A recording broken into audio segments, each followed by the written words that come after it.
साहब ये क्यों इल्जामात लगाए गए फिर कि उनको बहुत कोई आउट ऑफ द वे जाके प्रोटोकॉल दिया जा रहा है, क्योंकि ऐसी बात तो नहीं है, बात तो सही है, वो पेश तो हो रहे हैं अपने तमाम तर केसेस के लिए। अच्छा, बहुत शुक्रिया आपका मोना। सबसे पहले तो मुझे ये बात करनी है कि जो हुआ वो सबकी आंखों के सामने हुआ और सब जानते हैं कि किस तरह से एक पॉलिटिकली जो है एक सपोर्ट में, जिसका बाद में इकरार किया गया कि उनकी मोहब्बत में क्योंकि अंधे हो रहे थे और उनके लाने का जुनून सवार था, थर्ड ऑप्शन चाहिए था उन्हें, तो हर वो काम किया गया। वज़ीर आज़म को हटाया गया, लोगों को सज़ाएं के वजह सज़ा की गई, RTS बिठाया गया और जो कुछ हुआ, ठीक है।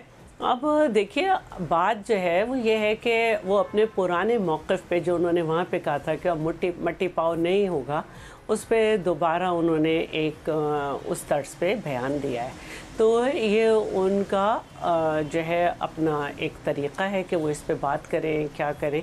असल बात जो है वो ये है कि आप दो बातों को एक दूसरे से नहीं मिला सकते। आपको जैसी भी सज़ा हुई हो, गलत हुई हो, सही हुई हो, लेकिन कानूनी एक तरीक़ाकार होता है कि आपको कानूनी तकाज़ों को पूरा करते हुए ही रिलीफ मिलता है। मिसाल के तौर पर जुल्फ़कार अली भुट्टो का जो जुडिशल मर्डर हुआ, तो हम जब बार बार कहते हैं कि इसका रेफरेंस हम दाखिल किए हुए हैं और उसको बार बार हम कहते हैं कि जी इस पे बात की जाए और ये बताया जाए कि ये जुडिशल मर्डर था और जुल्फ़कार अली भुट्टो जो हैं वो कातिल नहीं थे और उनको गलत सज़ा हुई, तो उसके हम इंतज़ार में। तो इसी तरह जो भी मुकदमे होते हैं इस तरह के, उनका एक कानूनी तकाज़े होते हैं। अगर वो कानूनी तकाज़े होते हुए पूरे नज़र ना आए तो इस पर उंगली उठती है। पूरे तो हुए, शैला साहिबा वो कह रहे हैं, अभी आपने सुना बिलाल साहब कह रहे हैं कि पेशियां भी हो रही हैं और पहले भी होती रही हैं, तो अगर कानूनी तकाजे पूरे ना हुए होते, देखिए तो अदालतों के चक्कर ना काटने पड़ रहे होते। मैं बताती हूँ जी प्लीज,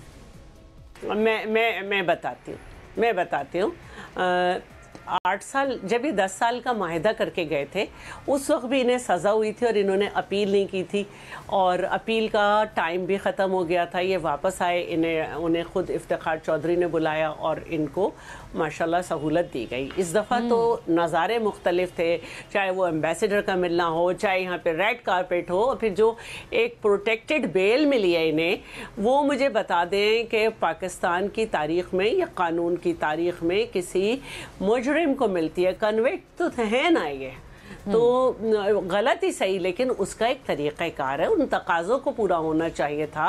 तो एक तो कानूनी तौर पे आपने बात कर ली, फिर अगर हम दूसरी बातें करेंगे तो वो भी सामने आएंगे, लेकिन ठीक है, वेरी फेयर। हमें आपने कुछ चीजें गिनवाई हैं और आपने कहा कि वो जो है आज इतने दिनों के बाद दोबारा बोले। बोलते तो हो रहे हैं, लेकिन इस दफा कुछ मुनफरिद बोले, इस वजह से हमने उसका तज़किरा किया। और अभी ऐसा लगता है कि नवाज शरीफ साहब अपने उस पुरानी जो उनकी रविश है वो उस पर आ गए हैं कि भाई सबको पता चलना चाहिए, अवाम को एहतसाब होना चाहिए और नज़र आना चाहिए। तो अजहर साहब, आप चूँकि हमेशा कहते रहते हैं कि जी मुझे याद है पिछले प्रोग्राम पे भी आपने ये गुफ्तशनीद की थी कि लेफ़्ट की सियासत होनी चाहिए, और मियाँ साहब तो अब सबसे ज़्यादा लेफ़्ट की सियासत करते हुए नज़र आते हैं, आपके व्यू में काबिल सताइश है। और इस मिसाली चोरी के हवाले से क्या कहा जाएगा, ये जो 190 मिलियन पाउंड की चोरी और बंद लिफाफों के ज़रिए जो की गई थी PTI दौरे हुकूमत में? देखिए, मुझे कहका लगाने के अलावा और कुछ सूझता नहीं है। मैं चूंकि अदालती तारीख भी और सियासी तारीख भी इनकी जानता हूँ। मियाँ नवाज शरीफ वही हैं जिसको जिलानी साहब प्लेट में रखकर लाए थे, और हाथ दौर में आमरीत को जिस तरह इन्होंने सपोर्ट किया, ये रिकॉर्ड की चीजें। कारगिल का वाकया हो, सिरिल अलमेडा हो, गुलभूषण यादव हो, मैं उनकी तरफ नहीं जाऊंगा। डॉन लीग्स हो, वो भी बात करने की जरूरत नहीं है, लेकिन ये एक तारीखी बात है कि इनको जब 13 साल की सजा हुई, तकरीबन 4000 दिनों के बाद इनको रिलीफ मिला। हुदैबिया केस में एडमिटेड केस था, किस तरह बेंच बना, मैं उनकी तरफ नहीं जाना चाहता, किस तरह वो केस नहीं चला, और ये हमेशा अदालतों को साथ मिलाकर खेलते रहे। अब भी जो हाल है, ये इंतजार करते रहे इस वक्त का। मेरिट पे किसने कहा? मेरिट पे नैब ने कहा कि बेल करने में इतराज कोई नहीं, नैब ने कहा केस खत्म कर दे, किसने कहा मेरिट पे हुआ? वो कह रहे सर, नैब ने तौबा कर ली अपने पुराने गुनाहों से, उनको पहले नाकर्दा गुनाहों की सजा दी तो अच्छी बात है ना, नैब पीछे हट गए अपनी गलती से और तौबा कर रहे हैं। नहीं, इसको ऐसे आइसोलेशन में लेना आपने बोला जी। चेयरमैन नैब थे आफ्ताब सुल्तान, इस्तीफा दिया, चेयरमैन नैब मर्जी का आया, प्रोसिक्यूटर जनरल ने इस्तीफा दिया, मर्जी का आया। हाँ ये बात तो है, इस्तीफा तो दिया था। ये आंखें नहीं बंद की जा सकती, ये मजाक बना रहे हैं इन्होंने। यानी इमरान खान ने एक ज़ेबा चौधरी के बारे में बात की, जज के बारे में तौहीन अदालत हो गई, पर्चा दर्ज हो गया। इन्होंने प्रेस कॉन्फ्रेंस की थी अरशद मलिक के बारे में, फिर वो हमारे दोस्त इलियास राणा साहब वो कहते थे नवाज शरीफ के पाँव में गिर के हाई कोर्ट का जज बनने की तरह ऑफरे करते रहे। और कमाल की बात है, अल अजीजिया केस में आज तक मेरिट पे जमानत ही नहीं ली। फिर ये तक केस इतना कमजोर था, आपको याद होगा।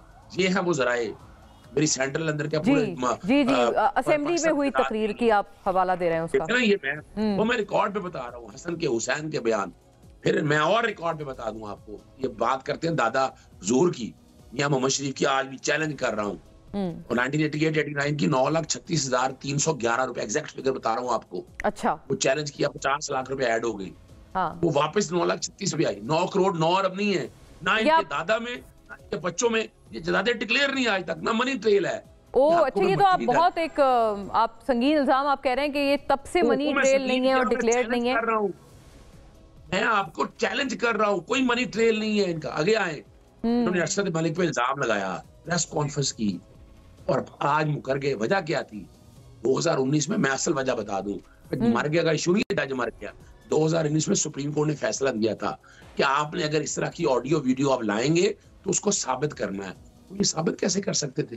क्योंकि ये तो खुद जजों से मिलते रहे। वो तो जज अरशद मलिक खुद भी तो नहीं कहते थे अजहर साहब के उनको ब्लैकमेल किया गया और वो दबाव में थे। ऐसा बिल्कुल नहीं कहा। अच्छा, ऐसा नहीं है आप कहते हैं? बिल्कुल ऐसा नहीं कहा उन्होंने, बिल्कुल ऐसा नहीं कहा। उनका बयान हल्फी पढ़ ले, बयान हल्फी ये थोड़ा था।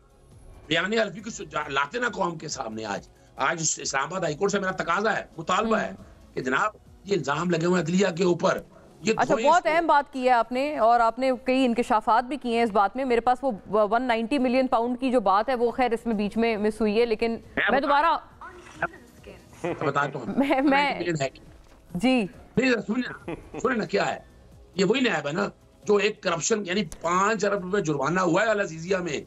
हाँ। आज 5 अरब छूटा है और 190 मिलियन तो पैसा पाकिस्तान के पास ही है। लेकिन बंद लिफाफा तो था ना फिर अजहर साहब। अभी जो चीजें हैं किसी को नहीं पता था उसमें क्या है जो काबीना से अप्रूव कराया गया था। ना देखिए, मैं कुछ हकायक जानता हूँ, मैं हवा में बातें नहीं करता।